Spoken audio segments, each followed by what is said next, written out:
entered a recession. Before they leave, let's acknowledge the Democrats have no plan to help Americans who are paying the highest prices in 40 years. They have no plan to stop workers from losing an entire month's salary because of inflation. They have no plan to bring down the high gas prices. They are still costing families more than $4 a gallon and hundreds of dollars every single year. They have no plan to rescue and secure our border or reduce crime. Democrats have no plan to help Americans, but their policies only make it worse. Our country cannot continue down this path. The American people cannot continue to bear the brunt of Democrats' failed policies. Republicans understand the anxiety American families feel every single day. Could you answer this question? If you ask every single American, could they afford to give up 1 month pay? Could you afford to give 1 month of pay up? I promise you the overwhelming part of America would say no. But you know the sad part of that answer? It was taken from them. It was taken from them because of inflation. If a person makes a salary, 1 month's salary is 8.3%. Inflation is higher. So they've already lost. Who took it? The Democratic policies that they passed from the day this president came to office, and the Democrats control the House and the Senate. Now, Republicans planned something much different. We want to put the country back on the right track. As you know, our task force has been working for 1.5 years, and we've been rolling different policies out. The QR code up here has just a few of the ideas of what we want to go forward with. An economy that is strong, a nation that's safe, a future that's free, and a government that is accountable. After so much suffering caused by Democratic policies, Americans need renewed hope for the future. And that is what a Republican majority will work every day to provide. Want to open it up for some questions? Yes, Chad? Were you impressed with the game? Was I impressed with the game? Yeah. So, like closer contrast. But in any event, you talk about there's no agenda here from the Democrats.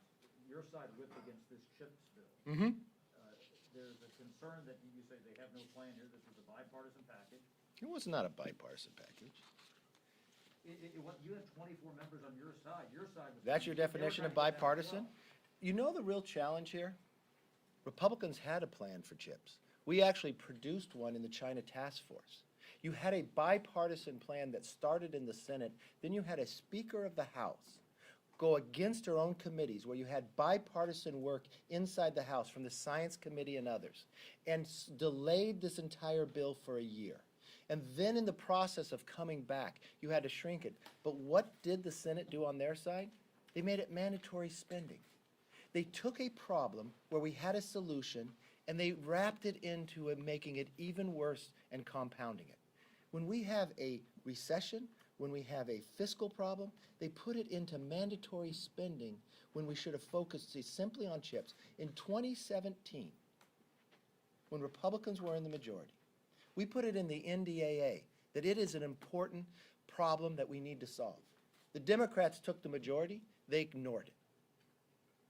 Every chance that we worked bipartisan on this, even when we asked the Speaker to put a China committee together, even when it took me 8 months to get her to agree, even when the Washington Post came in and sat down because they were rolling it out, Republicans and Democrats alike, and the night before they stopped it, we went forward and we produced a plan to make sure chips were back and being built in America. Every element of this, Nancy Pelosi has put up roadblocks and challenged it and made it political and controversial. So that still wasn't a vote against jobs yesterday? No, it wasn't against jobs Explain yesterday. that. I just walked you through it from a mandatory point of view. I understand that you don't like how the mechanics of how it came out, but. Well, you think it's just mechanics or you think it's long-term? Well, What is our that's biggest not fiscal gonna provide challenge? people with jobs later on. No. Is it going to take away from jobs? Does $30 trillion in debt harm jobs? Yes. Does a recession harm jobs? Yes. Could you have done it in a bipartisan manner? Yes. Did we try to do it? Yes. Every element that we worked for on this was bipartisan. Every element that went forward, Pelosi put up roadblocks. And even didn't take it through committee, put all in her Build Back Better climate change through, and harmed the process to even make it happen. Yes, sir. Do you believe women who choose to terminate a pregnancy should be criminally prosecuted? No. Yes. Democrats are trying to bring two bills to the floor today to address public safety, the Invest to Protect Act, and the COPS Act. Can you elaborate where you stand on those bills, if bipartisan sponsor in the House? You know what? I haven't seen what their final version is. They haven't seen what their final version is. They're still communicating and trying to work a deal out. I would think it would be terrible that you'd bring a bill up that didn't go through committee. I think it'd be terrible that you'd bring a bill up that people didn't have an opportunity to see, discuss, debate, or amend. That's just the democratic process, and I think that's wrong with the Democrats in majority of what they're doing here. Mr. Leader. Yes, sir. Yeah.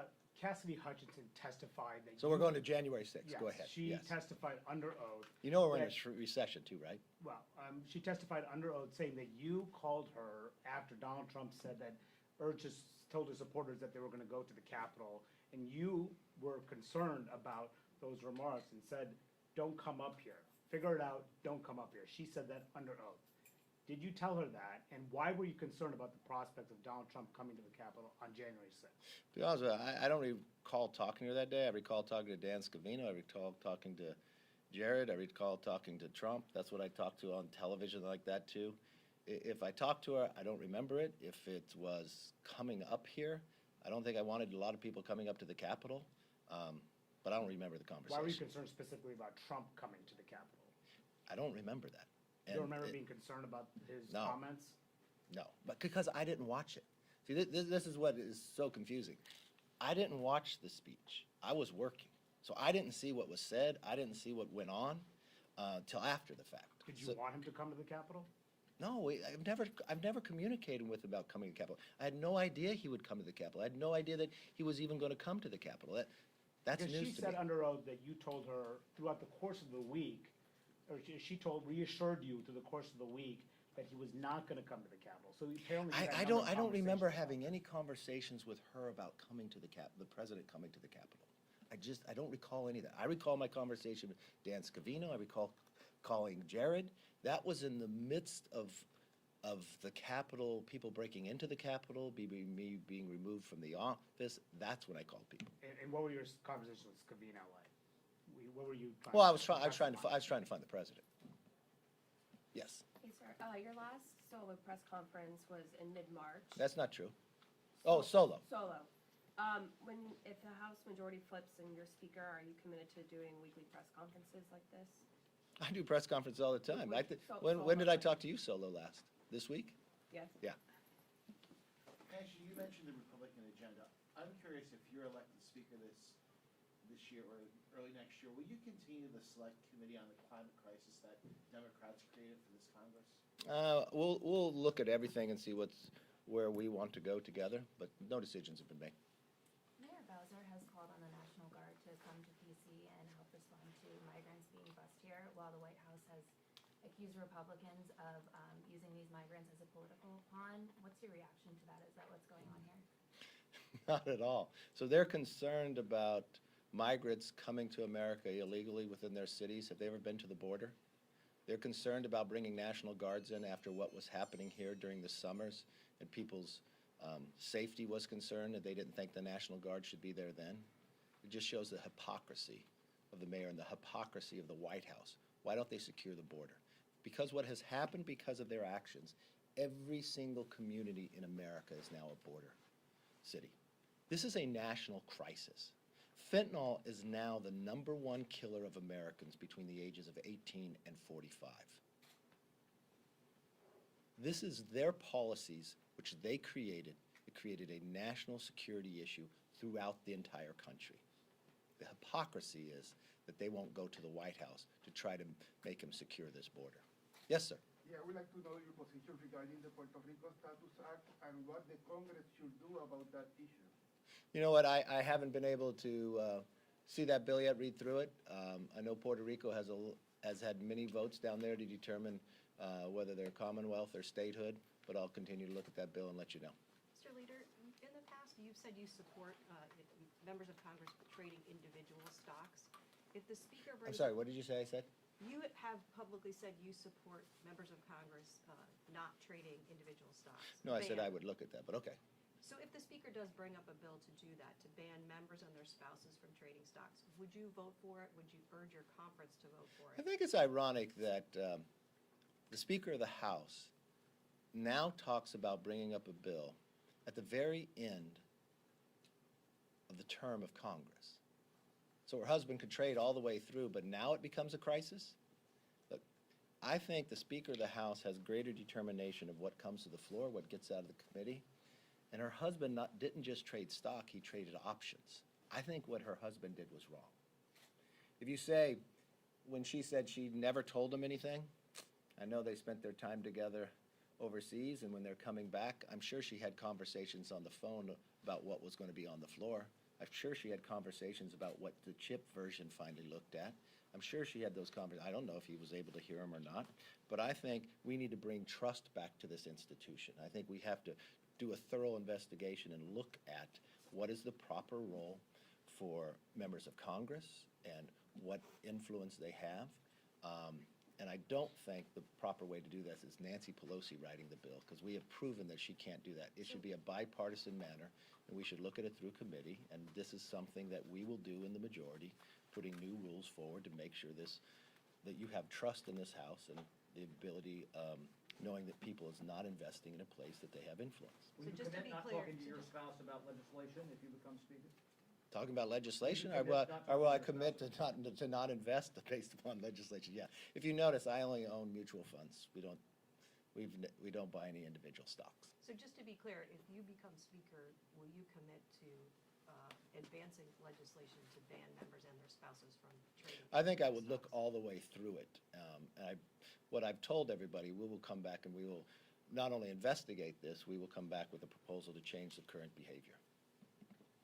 Thank you. Just following up quickly on Olivia's question, as the Republican leader, will you commit to holding the weekly solo press conferences every week for the remainder of this term? You know, if it's going to be as every the single Speaker week, I don't Pelosi- know what's going to happen every single week, but I'll commit to always have press conferences. And then, Yes. just a follow-up question. As you look ahead to next year and mapping out the potential agenda for the majority and some of the oversight priorities, are the results of the last election, the 2020 election, on the agenda at all in terms of oversight concerns for the next Congress? Look, at our greatest concerns right now is the economy of America, the cost of living for every single American. Americans losing a month of their paycheck, the price of gasoline. That's our focus. We want to become energy independent, lower the price of gas. We want to make you feel safe in your streets. Homicides are now at a 20-year high. This defunding of police, we told them it was wrong then, and it's wrong now. We're going to give bonuses to make sure individuals, officers can join the forces, that they could have the training to do the job. We're going to make sure prosecutors uphold the law. When it comes to the border, we're going to secure it in the movement of fentanyl and illegal drugs into our country. We're going to change the supply chain dependency on China and move it back to America. And yes, we'll get into other issues as well. I do not believe men should be competing with women in sports. It will have a plan to put America back on the right track. And yes, we'll hold this government accountable. We'll want to know why that decisions were made the way they were leaving Afghanistan. We'll want to know where the origins of COVID actually began. Why, with the Democrats holding the majority, why haven't they had one hearing to know where that's happened? And yes, we'll want to know why the Attorney General goes after parents who simply want to go to a school board meeting to know what's happening in their kids' education. And yes, part of our commitment to America will have a Parents' Bill of Rights. The parents should have a say in their kids' education. They should know what's going on at the school as well. That's what our focus. Number one, the economy, the cost of living. You know, it wasn't just Republicans who warned the Democrats. Their American Rescue Plan, that $2 trillion that only Democrats voted for, Steve Ratner calls it the original sin of inflation. Larry Summers warned them ahead of time. The fear that it would shoot up inflation. We're now sitting in a recession. I remember what Nancy Pelosi said in 2008. She defined the recession exactly as everybody else in the world did. 2 down quarters. It'll be interesting if you ask her that question. Will she try to redefine it like the Democrats do now? Is it only a recession in 2 down quarters if the president is a Republican? And the interesting part is you can take every graph you want to see. When did inflation start skyrocketing? After the swearing in of the president and the passing of the American Rescue Plan, where it was only Democrat votes. So are we focused? Yes, we're very focused. The cost of living is too high. We have not seen this in 40 years. The pain that is causing every single American family. I go back to the simple question. You ask the American family. I'm looking forward to CNN to finally ask this question. Could you afford to give up 1 month pay? Raise that question and see how many people said yes. The sad part is that regardless of how they answered the question, it was all taken from them. It was taken from them because of the Democratic policies creating this inflation. And it's not just inflation they created. They created the crime crisis from their defunding the police and the election of these liberal prosecutors. Even San Francisco, that only has a Republican registration about 6.7%, recalled their DA, recalled their school board. It's only the Democrats in Washington who don't understand what's happening in this country, who are willing to go on recess in the middle of a recession. And their answer to it is, no, it's just a slowing of growth. Remember when they told us it wasn't real inflation, it's just discretionary? Then it had peaked at 7. Then it was Putin's problem. They blame everybody else except the policies, and then name me the worst part of what they have done besides create this. They have no plan to fix it, and they're going on recess. So not Yes, the ma'am. last election. How do you feel about the prospect of President Trump announcing a presidential run before the midterms, and how that would affect the midterms, and have you talked to him about that at all? Look, I was just with the president this week. The only thing the president and I talk about is turning this country around, is winning in 2022. If President Trump was in office today, we wouldn't have inflation. We wouldn't have a national security problem at the border. We wouldn't have crime and homicides at a 20-year high. He loves this country and he wants to see this country back on the right path. And that's the focus he and I are both a part of. What does that mean for a presidential run in the midterms? Would that help? The president's only focus is on winning the midterms, and that's my focus as well. Hope you all have a great weekend. Take care.